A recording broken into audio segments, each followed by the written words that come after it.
সিংহাসনে বসল রাজা, বাজল কাসর ঘণ্টা, ছটফটিয়ে উঠল কেঁপে মন্ত্রীগুলোর মনটা। বললে রাজা, মন্ত্রী, তোমার জামাই কেন বন্ধ? মন্ত্রী বলে, কিসের দেখি গন্ধ তো নয় মন্দ। রাজা বলে, মন্দ ভালো দেখুক সুখে বদ্যি।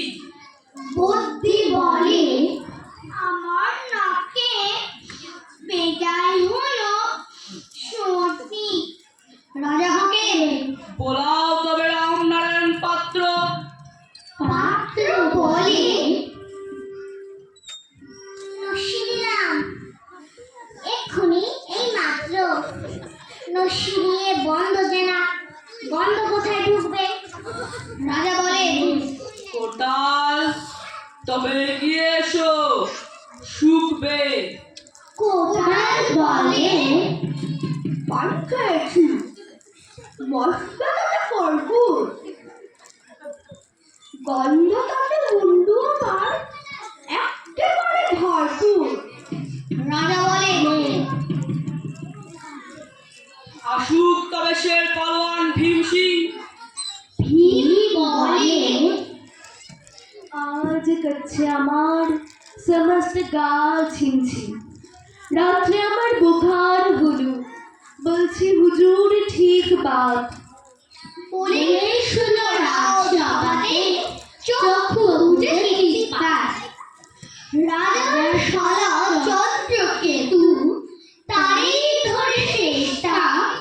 বললে রাজা, তুমি না হয় করো না ভাই চেষ্টা। চন্দ্র বলে, মারতে যাও টাকা না চললা, তোমাকে চুকে মরতে হবে, এ আবার কি আল্লাহ। ছিল হাজির বৃদ্ধ নারী, বয়সী তার বই বই, ভাবলো মনে, ভয় কেন আর, একদিন তো বলবো। সাহস করে বললে বুড়ো, মিথ্যে সবাই বকছিস, শুকুতে পারি হুকুম পেলে এবং পেলে বকছিস।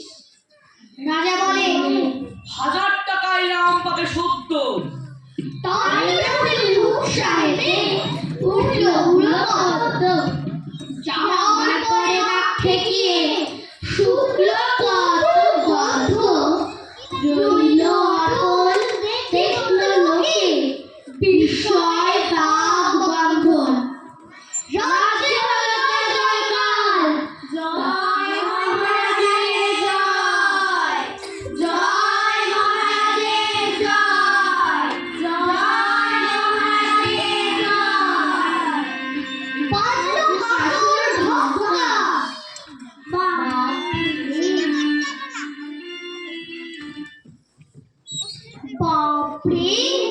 কি তেজ বুড়োর হাড়ে, পান্না সেজে